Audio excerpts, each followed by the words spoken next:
একজন ভুক্তভোগী হিসেবে আমার প্রত্যাশা এই যে বাংলাদেশের সার্বভৌমত্বের অতন্ত্র প্রহরী বাংলাদেশ সেনাবাহিনী এবং বাংলাদেশের সশস্ত্র বাহিনী, যতদিন পর্যন্ত সশস্ত্র বাহিনী এবং সেনাবাহিনীর পেশাদারিত্ব থাকবে, বাংলাদেশের সার্বভৌমত্ব অক্ষুণ্ণ থাকবে। এটা জেনেই ফ্যাসিস্ট হাসিনা গুমের মতো মানবতা বিরোধী অপরাধের সাথে জন্য সেনাবাহিনীর দেশপ্রেমিক সদস্যদের ব্যবহার করেছিল। উদ্দেশ্য ছিল সেনাবাহিনীর পেশাদারিত্ব নষ্ট করা এবং এর মাধ্যমে বাংলাদেশের সার্বভৌমত্বকে অরক্ষিত করে তোলা।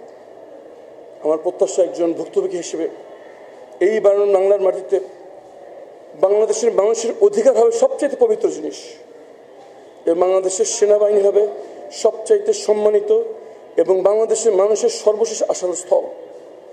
আমার আহ্বান বাংলাদেশের সেনাবাহিনী এবং সশস্ত্র বাহিনীকে এই যে পবিত্র স্থানে আছে সেটার জন্য আর কেউ কোনোদিন অপব্যবহার না করে এবং ভবিষ্যৎ বাংলাদেশ হচ্ছে মানুষের অধিকারের ব্যাপারে সবচেয়ে সচেষ্ট এবং অধিকার হবে সবচেয়ে পবিত্র জিনিস।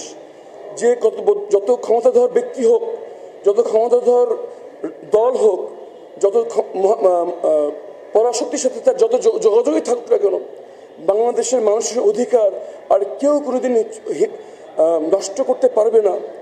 এটাই আমাদের লক্ষ্য। এই বিচারের মাধ্যমে আমরা যেন সেটা অর্জন করতে পারি। ধন্যবাদ সবাই।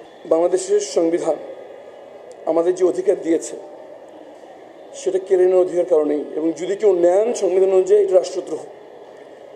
অবশ্যই নির্যাতনের মাত্রা ভিন্ন ছিল। আমি অবসরপ্রাপ্ত মেজর জেনারেল আজমি, তাদের নির্যাতনের মাত্রা ভিন্ন ছিল, কিন্তু যতই ভিন্ন থাকুক, যে এই মুহূর্তে একজনকে 24 ঘন্টার বেশি আটক রাখা হলো, সেই মুহূর্তে এটি মানবতা বিরোধী অপরাধের একটি সংবিধান লঙ্ঘন হয়ে গেল। যখন এটি ব্যাপক এবং নিয়মতান্ত্রিকভাবে হচ্ছিল, তখন এটি মানবতা বিরোধী অপরাধের মধ্যে পড়ে গেল। নির্যাতনের মাত্রার উপর এই অপরাধ নির্ভর করে না।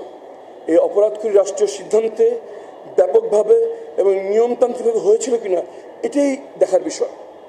এবং কাউকে যদি ব্যাপকভাবে এবং নিয়মতান্ত্রিকভাবে সরকারি পৃষ্ঠপোষকতায় 24 ঘন্টার বেশি রাখা হয়, তাহলে যে অপরাধ, আর আমার সাথে নির্যাতনের মাত্রা ভিন্ন হলে যে অপরাধের ওজন এক।